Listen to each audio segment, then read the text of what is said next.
Chandrababu Naidu manifesto మీరు ఎప్పుడు చూసినా అమ్మా నువ్వు ఉన్నావమ్మా? ఎన్నికల ముందు ఏరు దాటకు ముందు ఏటి మల్లన్న, ఏరు దాటిన తర్వాత బోడి మల్లన్న చందంగా నోరు అదుపులో పెట్టుకో, నాలుగు చీరేస్తా.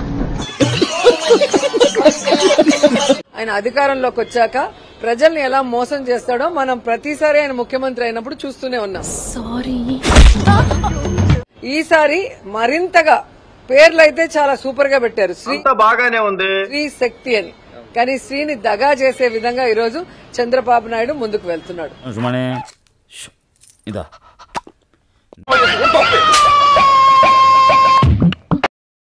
ముఖ్యంగా బస్సుల విషయం తీసుకోండి. ఈరోజు 16 రకాల బస్సులు మన ఆంధ్రప్రదేశ్ లో తిరుగుతున్నాయి. అధికారంలోకి వచ్చే ముందు యాడ్ లో ఏం చెప్పారండి? తెలీదురా, తెలిసినా చెప్పను, ఏం చేస్తావరా? ప్రతి బస్సులో కూడా మహిళ రాష్ట్రం అంతా కూడా తిరిగా దానికి ఫ్రీగా మేము అవకాశం ఇస్తాం. ఎవరైనా టికెట్ అడిగితే నా ఫోటో చూపించండి అన్నాడు. సరే, అది నిజమే కదా. ఈ రోజు 14 నెలల తర్వాత ముక్కి మూలిగి ఫ్రీ బస్ ని ఓపెన్ చేశాము అన్నారు. ఎన్ని బస్సులకి ఇచ్చారండి? మాకు తెలియదు సార్, మీరు దేశ ముద్ర కాబట్టి చెప్పండి. కేవలం 5 బస్సులకి ఇచ్చారు. ఆ 5 బస్సుల్లో కూడా లోకల్ గానే తిరగాలంట, ఎక్కడ వాళ్ళు అక్కడే తిరగాలంట. కానీ వెనకడికి ఎవడో చెప్పినట్టుగా కాపురం పిల్లలు చూసేస్తే కడుపు పక్కిన దానికి అయినట్టుగా సోద్దిమేటి ఎక్కడికి వెళ్లకూడదు అని చెప్పి చంద్రబాబు నాయుడు ప్రభుత్వం కోతల ప్రభుత్వాన్ని మరోసారి నిరూపించుకుంది. ఏం చూసుకునే నీకు ఇంత పొగరు?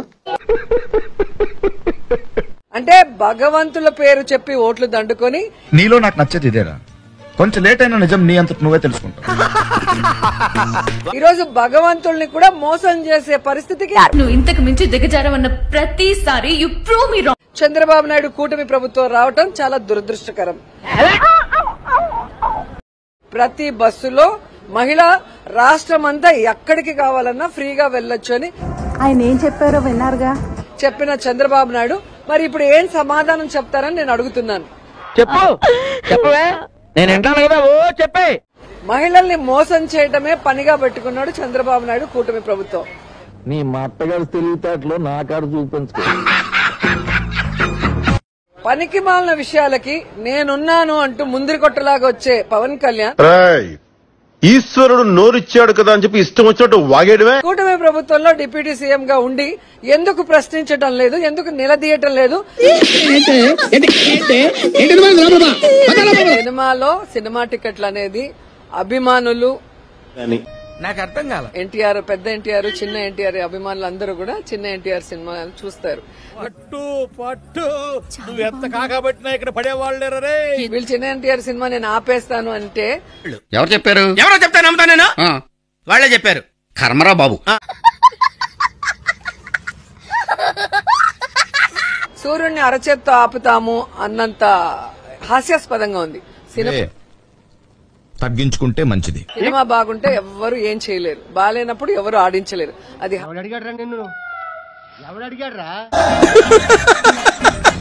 హరిహర వీరుమల్లమే విషయంలో మీకు తెలుసుంటుంది. సో ఎమ్మెల్యేలు తలకిందులు తపస్సు చేసి టికెట్లు ఫ్రీగా ఇస్తే కూడా ఏం చేస్తున్నావే ఇక్కడ? తెల్లెంటుకుంటే పీక్కుంటున్నా. వాళ్ళ అభిమానులే థియేటర్ కి రాలేక ఏడుస్తూ ఆ సినిమాని ఎలా తిట్టారో మనం కల్లారా చూసాం. అసలు ఎలా నీకు అసలు ఇంత చిన్న వయసులోనే ఇన్ని మోసాలు చేసి ఇంత మెచ్యూరిటీ ఎక్కడి నుంచి వచ్చిందో అసలు ఇట్స్ ట్రూలీ అప్లాడబుల్.